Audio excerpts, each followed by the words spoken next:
En 1977, Smokey et le bandit déboula dans les salles et rapporta 126 millions de dollars, un chiffre si stupéfiant pour l'époque qu'il défia toutes les projections prudentes écrites dans les mémos des studios. Lors de son week-end d'ouverture, il dépassa même Star Wars, un tremblement de terre culturel dont la plupart des gens pensaient qu'il écraserait tout sur son passage. Et pourtant, dans presque chaque image du film, se trouvaient des erreurs qui auraient dû le condamner dès le départ.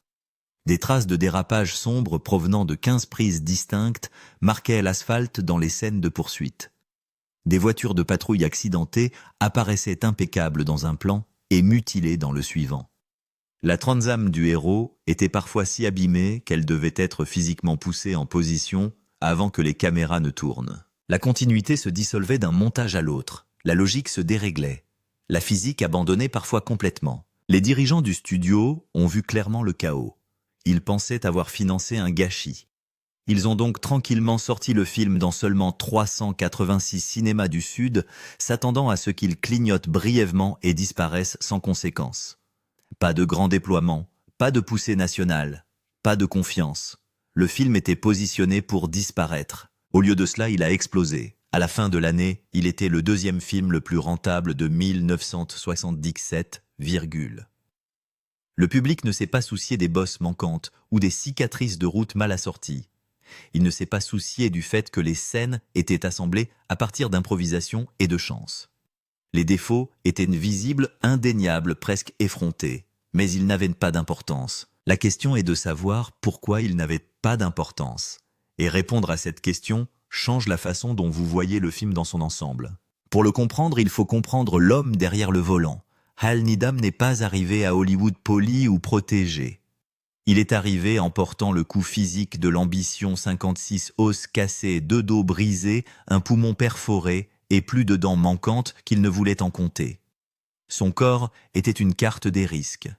Pourtant, il se déplaçait sur les plateaux de tournage avec une aisance intrépide, souriant malgré la douleur, comme si la gravité elle-même était négociable. Sa vie avait été recousue à travers des accidents enflammés, des chutes de haut vol et des sauts en voiture qui laissaient les foules haletantes et les médecins en plein sprint. Une fois, il a attaché une fusée à l'arrière d'un pick-up GMC pour tenter une cascade qui défiait le bon sens. À la fin de la journée, il avait le dos cassé, 6 côtes brisées, un poumon perforé et 3 dents en moins. Plus tard, il en a ri. Parfois, il demandait même au caméraman de rater intentionnellement le plan parfait pour pouvoir répéter une cascade dangereuse et toucher un deuxième salaire. Ce n'était pas de l'inconscience pour le plaisir. C'était de la survie dans une industrie qui ne vous payait que si vous étiez prêt à saigner. Dans 1969, sur le tournage de The Undefeated, Needham commit l'erreur d'essayer d'enseigner à John Wayne comment feindre un coup de poing de manière plus convaincante. La correction embarrassa Wayne devant l'équipe. Ce soir-là, dans un bar où régnait la tension et l'orgueil, Wayne glissa Needham dans une prise de tête et laissa le moment s'étirer jusqu'à ce que les esprits se calment. Mais ce qui aurait pu se terminer dans l'amertume forgea au contraire quelque chose de plus fort. Ils sortirent amis et cet étrange respect perdura jusqu'à la mort de Wayne. Cela révéla quelque chose d'essentiel chez Needham, il pouvait gagner la loyauté dans des pièces où la loyauté était rarement offerte. L'étincelle de Smokey et le bandit s'est allumée en 1976 sur le plateau de tournage de Gator en Géorgie. Needham a remarqué que 2 caisses de bière court, laissées dans sa chambre d'hôtel, diminuaient tranquillement. Une femme de ménage volait les bouteilles une à une. Il n'était pas en colère. Il était curieux. Pourquoi risquer son emploi pour de la bière?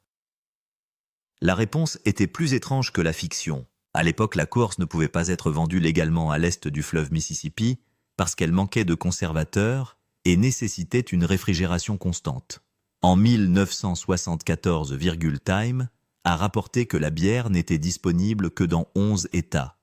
Elle était devenue un produit de contrebande dans certaines parties de l'Amérique. Les gens la faisaient passer en contrebande à travers les frontières des États. Il y avait même des rumeurs selon lesquelles des caisses étaient transportées dans Air Force One parce qu'elle était si convoitée. Pour Needham, il ne s'agissait pas seulement d'un problème d'approvisionnement, mais d'une histoire. Une course à la bière à travers le pays ressemblait à une légende moderne de hors-la-loi, à la fois absurde et héroïque.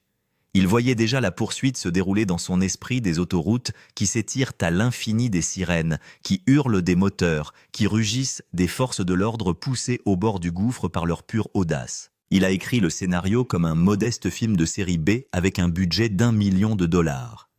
Jerry Reed était initialement prévu pour jouer le bandit, ce qui était parfaitement logique. Reed avait travaillé avec Burt Reynolds sur WW and the Dixie Dance Kings et Gator, et leur chimie était sans effort. L'intrigue était simple mais électrique, des caisses de course de 400 transportées de Texarkana à Atlanta en 28 heures pour une récompense de 80 000 dollars, un chiffre qui équivaudrait approximativement à 322 600 dans 2024, Les enjeux étaient clairs, l'horloge tournait. Mais le nom de Reed ne suffit pas à débloquer l'argent du studio. Et chaque fois que Needham présentait le projet, les conversations changeaient. Dès qu'il ajoutait un détail, il le réaliserait lui-même.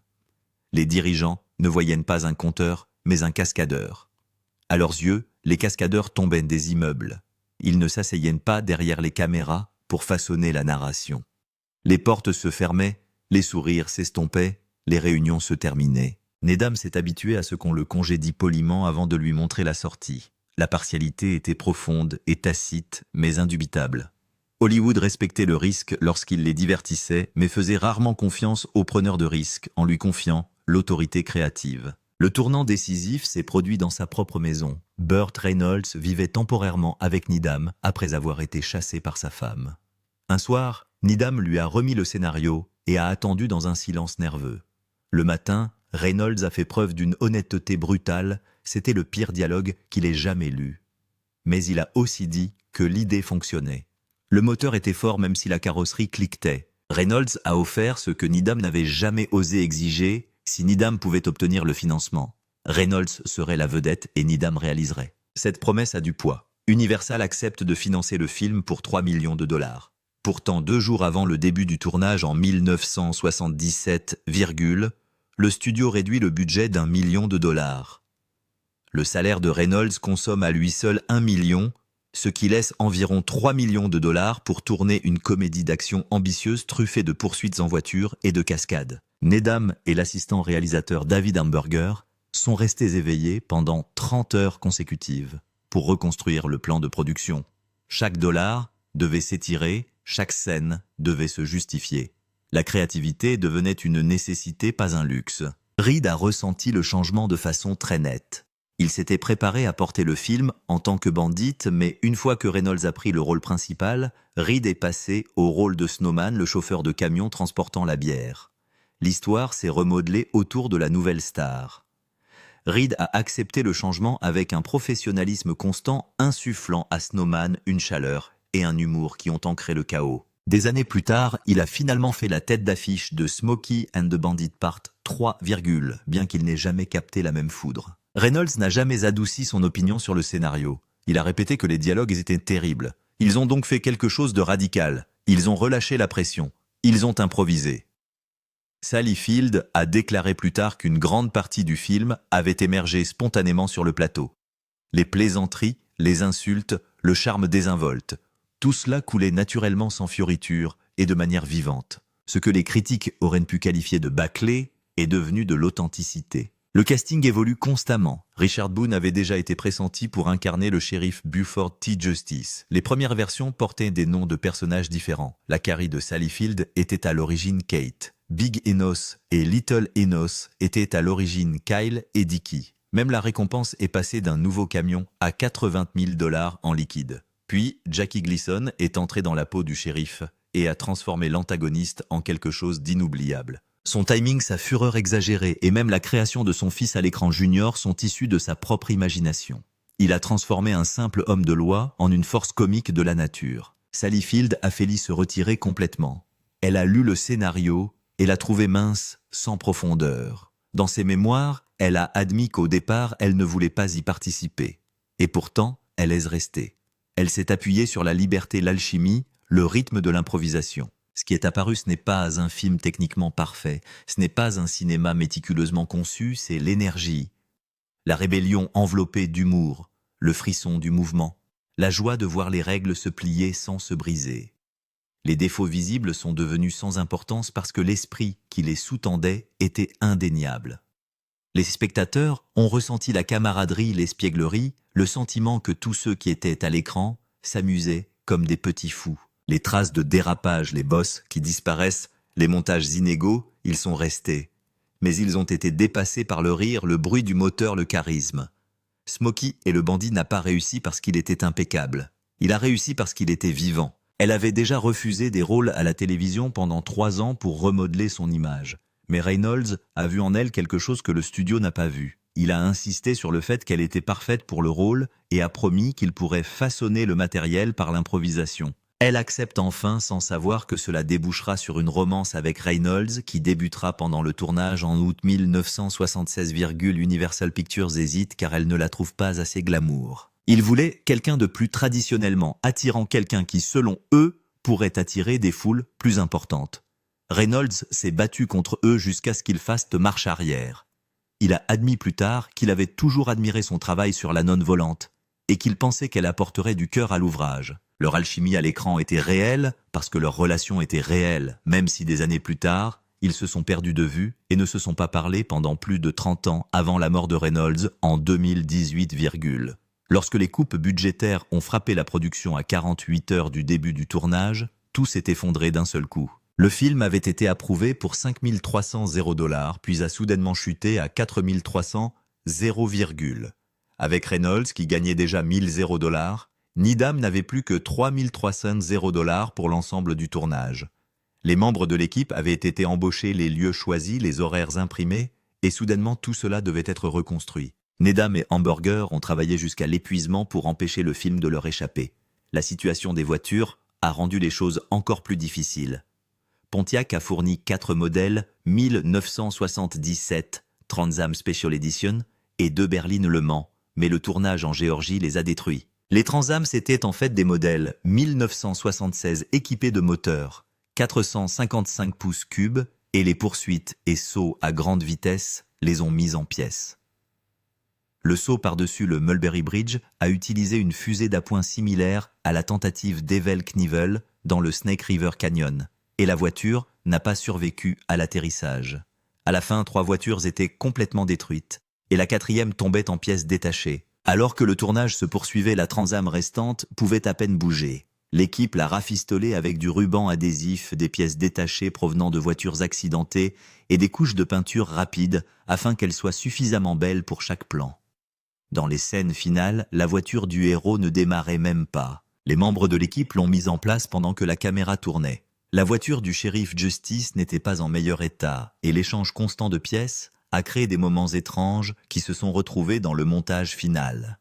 Une aile noire est apparue, a disparu, puis est réapparue. Les dommages causés par les collisions disparaissaient entre les scènes.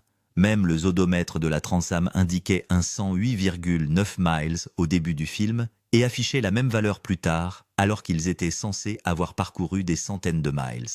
La production n'a jamais eu le temps de remédier à tout cela. Universal n'a cessé de réduire les ressources pendant le tournage, de réduire le nombre de membres de l'équipe et d'accélérer le calendrier.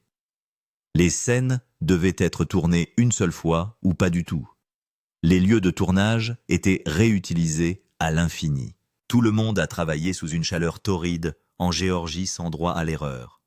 L'équipe de montage a reçu les images trop rapidement et de manière trop incohérente pour corriger les problèmes de continuité. De nombreuses erreurs sont restées dans le produit final. Lorsque Smokey et le bandit a été terminé, Universal Pictures pensait avoir un désastre entre les mains. Ils ont présenté le film avec confiance au Radio City Music Hall à New York, s'attendant à des applaudissements et à un buzz.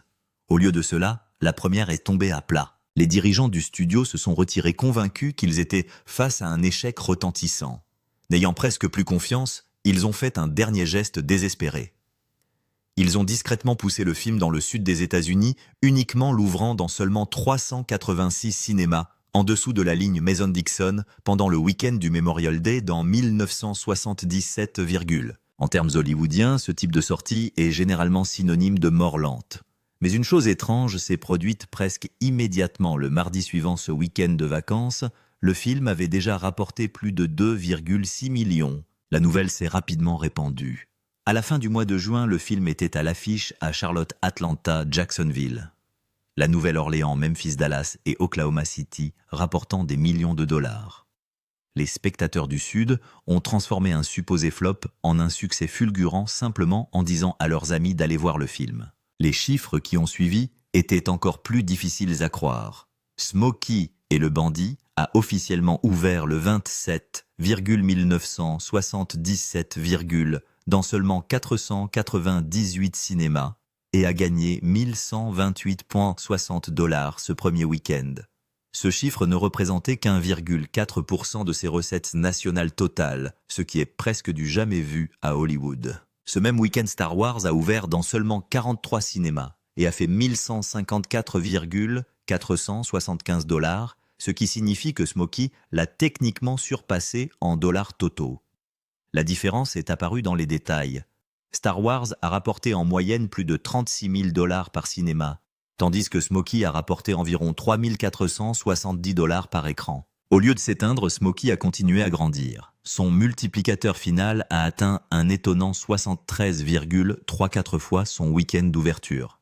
La plupart des superproductions font de l'argent rapidement et s'éteignent. Ce film a pris lentement de l'ampleur semaine après semaine, presque entièrement grâce au bouche à oreille. Avec un budget de production de seulement 4,3 millions de dollars, qui avait déjà été réduit de 5,3 millions de dollars quelques jours avant le début du tournage, le film a rapporté 126 428 $ sur le marché intérieur. Seul Star Wars s'est classé plus haut aux États-Unis cette année-là, avec 220 et 1,3 millions de dollars. À la fin du mois de juillet, 1977, Smokey and the Bandit a dépassé les frontières du Sud et s'est retrouvé dans les salles de cinéma de tout le pays. À ce moment-là, il est devenu le 3e film le plus rentable de l'histoire des États-Unis. Ce qui rend cet exploit encore plus remarquable, c'est qu'il a été en concurrence directe avec Star Wars tout au long de l'été et qu'il a quand même rempli les salles de cinéma. En moyenne, chaque cinéma a maintenu le film à l'affiche pendant 4,3 semaines, preuve que le public a continué à revenir. Au niveau mondial, le film a franchi la barre des 300 millions de dollars, ce qui équivaut à environ 512 millions de dollars, une fois ramené à 2024, Cela s'est traduit par un retour sur investissement de près de 7000%, plaçant le film parmi les projets les plus rentables jamais lancés par Universal Pictures. La production est restée bon marché par des moyens créatifs. Pontiac a fourni 3 Transams. Une grande partie des dialogues a été improvisée pour économiser du temps et de l'argent. Le réalisateur Hal Needham a écrit le scénario à la main sur un bloc-notes jaune après avoir remarqué qu'une femme de chambre de l'hôtel volait à plusieurs reprises de la bière Coors qu'un ami avait fait venir clandestinement de Californie. Avec un si petit budget, presque chaque dollar gagné s'est transformé en profit. Un critique a dit plus tard qu'il s'agissait d'un butin psychotique pour ce qui semblait être une comédie d'action idiote. Universal a failli abandonner le film, mais l'a vu gagner de l'argent pendant des mois. Pour Burt Reynolds, le film avait une signification personnelle. Dans 2015, il a dit que Smokey et le Bandit était son film préféré et le plus amusant qu'il ait jamais eu à faire. Cet aveu en a surpris plus d'un car Reynolds avait d'abord trouvé le scénario épouvantable lorsque Hal Needham le lui avait présenté. Il a tout de même accepté de jouer dans le film parce qu'il avait confiance dans le concept et dans son amitié avec Needham. Dans 2017, Reynolds est retourné à Jonesboro en Géorgie pour les 40 ans du film, se joignant aux fans pour des barbecues, des expositions de voitures et des projections en plein air. Il a même participé à des courses de fans liées au film avant sa mort en 2018. Au moment de sa sortie, il était déjà la première star du box-office américain. Et ce film a scellé sa place d'icône culturelle, aidé par son charisme décontracté et ses inoubliables répliques improvisées. Cette même alchimie s'est prolongée hors de l'écran, notamment avec Sally Field. Lorsque le tournage a commencé en 1977, leur connexion a été immédiate et réelle. Reynolds avait 11 ans de plus et était déjà une superstar tandis que Field montait rapidement en puissance. Les membres de l'équipe ont remarqué la tension instantanément. Jerry Reed dira plus tard « Vous pouviez le sentir dans l'air comme si vous regardiez 2 adolescents tomber amoureux ». Leur romance s'est répandue dans les tabloïds et a fait d'eux l'un des couples les plus médiatisés d'Hollywood à la fin des années 1970 et au début des années 1980. Les spectateurs ont ressenti cette authenticité dans chaque scène. Ce qui s'est joué à l'écran n'est pas un jeu d'acteurs soigneusement élaboré, mais une véritable attraction qui se déploie dans le temps. Mais des fissures sont apparues très tôt. Lors d'un événement promotionnel, les fans ont fait la queue pour obtenir l'autographe de Sally Field, plutôt que celui de Burt Reynolds. Au lieu d'en rire, il s'est visiblement énervé. Ce moment a révélé une jalousie à laquelle peu de gens s'attendaient de la part de la plus grande star d'Hollywood. La tension s'aggrave en 1980, lorsque Field est nommée aux Oscars pour Norma Ray. Reynolds refuse d'assister avec elle à la 52e cérémonie des Oscars et lui demande carrément si elle pense vraiment qu'elle va gagner.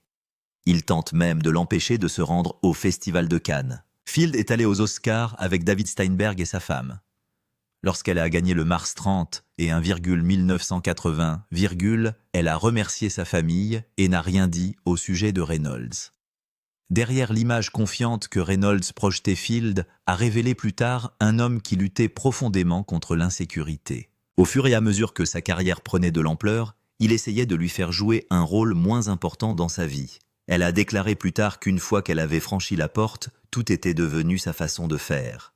Elle a admis qu'elle s'habillait pour lui, qu'elle se déplaçait pour lui, et qu'elle avait lentement cessé d'exister en tant qu'elle-même. Bien qu'il l'ait demandé en mariage à plusieurs reprises, elle a refusé, sentant qu'il n'y mettait pas tout son cœur et craignant la vie qu'il finirait par partager. Le contrôle est devenu si lourd qu'elle a senti son identité lui échapper. Une scène de Smokey and the Bandit l'a particulièrement touchée. Le moment où Frog tente de partir mais se retrouve attiré par Bandit reflétait trop fidèlement leur relation réelle. Field a dit au réalisateur qu'elle ne voulait pas le tourner ce jour-là parce qu'il lui semblait douloureusement familier. Elle a failli démissionner à cause de ce moment. Même des décennies plus tard, elle admet qu'il y a une scène de ce film qu'elle refuse toujours de regarder parce qu'elle lui rappelle une version d'elle-même qu'elle reconnaît à peine. Field a décrit plus tard leur relation comme passionnée mais douloureuse. Elle se souciait suffisamment de Reynolds pour lui organiser secrètement une visite médicale à l'Institut de cardiologie de Miami lorsqu'elle s'inquiétait de son stress. Lorsque les résultats se sont avérés positifs, elle l'a encouragé à chercher une aide psychologique. Il l'a ignorée. Leur histoire d'amour a duré 5 ans et s'est terminée par 1982, Ils ne se parlent plus pendant les 30 dernières années de sa vie. Avant sa mort en 2018, Reynolds l'appelait encore l'amour de sa vie. Des années plus tard, d'autres révélations font surface. En décembre 2022, Field est apparu dans Watch What Happens Live et a désigné Reynolds comme son pire baiser à l'écran, plaisantant sur la bave excessive. Les commentaires ont stupéfié les fans qui se souvenaient de sa réputation romantique. Elle a admis qu'elle avait essayé de l'ignorer à l'époque, espérant qu'il s'agissait d'un coup de chance. Dans ses 2018 mémoires In Pieces, elle révèle également qu'elle a failli refuser Smokey and the Bandit parce que le scénario était trop faible. Reynolds l'a convaincu qu'il pouvait improviser et faire en sorte que le film fonctionne. Plusieurs des moments les plus emblématiques du film sont nés de cette décision. Lorsque Burt Reynolds s'est assis pour la première fois devant le scénario de Smokey and the Bandit au début des années 2000, sa réaction a été brutale. Il a déclaré au réalisateur Hal Needham qu'il s'agissait du pire scénario qu'il ait jamais lu. Pourtant, quelque chose l'a empêché de s'en aller. Il accepte de faire le film à une condition: Jackie Gleason doit jouer le rôle du shérif Buford T. Justice. Ce seul choix a tout changé, car une fois Gleason arrivé, le scénario a presque cessé d'avoir de l'importance. Ce qui devait être une petite comédie avec un budget de 5,3 millions de dollars a ensuite été réduit à 4,3 millions de dollars, 2 jours seulement avant le début du tournage, en septembre 1976, a soudain pris vie. Lorsque le film est sorti en salle en 1977, il a explosé, rapportant 126,7 millions de dollars en Amérique du Nord et devenant le deuxième film ayant réalisé le plus de recettes de l'année. Selon Hal Needham, près des 3/4 de tout ce que Gleason dit à l'écran n'a jamais été écrit.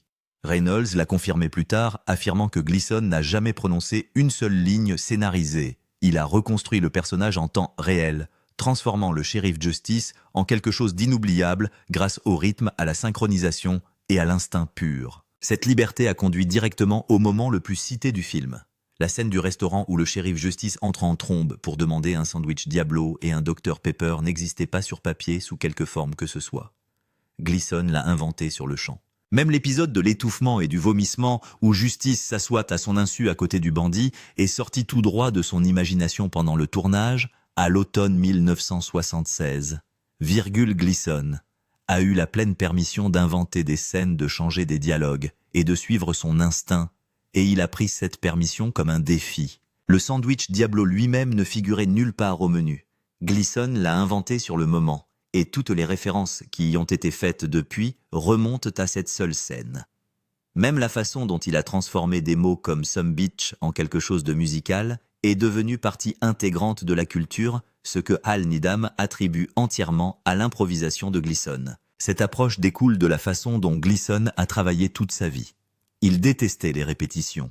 Il prétendait avoir une mémoire photographique et ne lisait un script qu'une seule fois. Pendant que les autres acteurs répétaient avec sa doublure, Gleeson observait tranquillement de côté. Lorsque les caméras ont finalement tourné plus tard dans la journée, il s'agissait de sa première vraie performance. Le dialogue, les mouvements, même les pauses ont été créés en direct. Il croyait que cela forçait les acteurs autour de lui à réagir réellement. Lorsque des erreurs se produisaient, Gleeson blâmait les cartons et passait à autre chose. Cela rendait les gens fous, surtout lorsque sa célébrité s'est accrue au fil des 1950, 1960 et 1970. Il a même insisté pour que le shérif Justice ne soit pas seul dans la voiture, ce qui a conduit à la création de Junior Justice joué par Mike Henry. Les petites gags visuelles ont suivi le même chemin. Le papier toilette qui traîne de son pantalon après avoir quitté le restaurant n'a jamais été écrit. C'est arrivé parce que Gleeson pensait que c'était bien. Des années plus tard, la magie a disparu d'une manière étrange. Par 1983, les producteurs voulaient un troisième film Smokey et le Bandit, mais sans Burt Reynolds, qui était passé à autre chose. Leur solution était étrange dès le départ. Le film s'intitulait à l'origine Smokey is the Bandit, et Jackie Gleason avait été choisi pour jouer à la fois le shérif Justice et un tout nouveau personnage de bandit.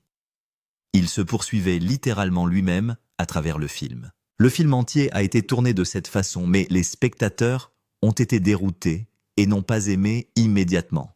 La panique s'est installée. Les producteurs ont dépensé plus d'argent pour tourner à nouveau toutes les scènes de Bandit en remplaçant Gleeson par Jerry Reed. Même avec cette correction coûteuse, le film s'est effondré, ne rapportant que 7 millions de dollars pour un budget de 9 millions. Hal Needham et Sally Field n'ont pas été impliqués, et Reynolds n'est apparu que brièvement. Les images de Gleeson jouant les deux rôles n'ont jamais été diffusées. Au milieu de tout ce chaos, l'un des personnages les plus appréciés n'était pas du tout humain. Fred le Basset Hound a été choisi par Burt Reynolds pour une raison bien précise, le chien refusait d'écouter. Reynolds voulait l'animal le plus têtu possible pour que la frustration de Jackie Gleason soit réelle. Fred ignorait les ordres, sortait du cadre et faisait ce qu'il voulait. Les réactions de Gleason n'étaient pas de la comédie. Le public a ressenti cette honnêteté et l'étrange lien entre un shérif en colère et un chien désobéissant est devenu l'une des blagues les plus mémorables du film. Lorsque Smokey et le bandit est arrivé dans les salles en mai 1977, il a fait plus que divertir. Il a changé l'industrie automobile. Pontiac a vendu 68 745 Transams en 1177, en 1978, ce chiffre est passé à 93 340 et soit une augmentation de 24 596 voitures en une seule année. Hal Needham a déclaré plus tard que le film à lui seul avait ajouté environ 25 000 ventes en 1978, En 1979, la production a atteint un record de 117 128 Transams, le nombre le plus élevé depuis les débuts du modèle en 1969, L'impact devient encore plus clair si l'on remonte à 1976, lorsque moins de 20 000 Transams ont été vendus. En seulement 2 ans, les ventes ont été multipliées par plusieurs fois. Les concessionnaires sont inondés de demandes de modèles noirs et or, et la Transam devient soudain la voiture de rêve des Américains. Le succès est tel que Pontiac prend une décision rare. La 3e génération de Firebird et de Transam devait arriver en 1980, mais les dirigeants repoussent le lancement à 1982 pour maintenir en vie la voiture Bandit de 2e génération. En 1979, Pontiac a vendu 211 454 Firebird contre seulement 110 055 en 976, Lorsque la troisième génération redessinée est finalement apparue en 1982, elle a repris le thème du noir et de l'or, avec des éditions spéciales prouvant que Pontiac avait compris l'attrait durable du film. Les chiffres de 1978 sont éloquents. La production de Trans Am a augmenté de 36% en un an, passant de 68 745 à 93 340 et 1 unité. La production totale de Firebird a atteint 187 285 unités. En 1979, plus de la moitié des Firebirds vendus étaient des Trans Ams. Les acheteurs attendaient des mois pour être livrés, en particulier pour les versions noires et or, tandis que les usines faisaient des heures supplémentaires pour tenir le rythme. L'apparence comptait. La peinture noire, les garnitures dorées et l'autocollant géant de poulet hurlant sur le capot sont devenus plus qu'un simple style. Pontiac a d'abord introduit l'autocollant en 1973 pour 55, et en 1976, il était standard sur les modèles d'édition spéciale. Le film 1977 l'a enfermé dans l'histoire. Les critiques s'en moquèrent à l'époque, mais le public tomba sous le charme. L'autocollant resta en production jusqu'à 1981, soit 11 ans, et devint l'un des motifs les plus reconnaissables jamais apposés sur une voiture. Les posters de la Trans Am s'accrochaient au mur des chambres à coucher comme des stars du rock. Pontiac avait fait un pari en donnant gratuitement à Hal Needham 4 Trans Ams.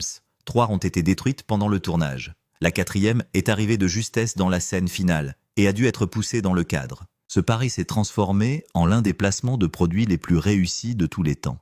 Le film a rapporté 126,7 millions de dollars. Et s'est classé deuxième derrière La Guerre des Étoiles en 1977, Reynolds s'est vu promettre une voiture gratuite si le film était un succès, mais il a déclaré par la suite qu'il avait fini par acheter la sienne de toute façon. Malgré tout ce succès, de petites erreurs se sont glissées. Lorsque Bandit récupère Frog, les marques de dérapage d'au moins 15 prises sont clairement visibles sur la route. La porte de la voiture du shérif Justice s'ouvre, se ferme, puis se déchire en quelques secondes à cause d'erreurs de continuité. L'antenne de la Trans Am se brise, réapparaît et disparaît à nouveau. Les roues changent de style d'un plan à l'autre, sur le terrain de football crash. Une structure en béton se transforme soudainement en bois au milieu de l'impact. Une Cadillac verte apparaît en Alabama puis en Géorgie, sautant d'une scène à l'autre et d'un lieu à l'autre.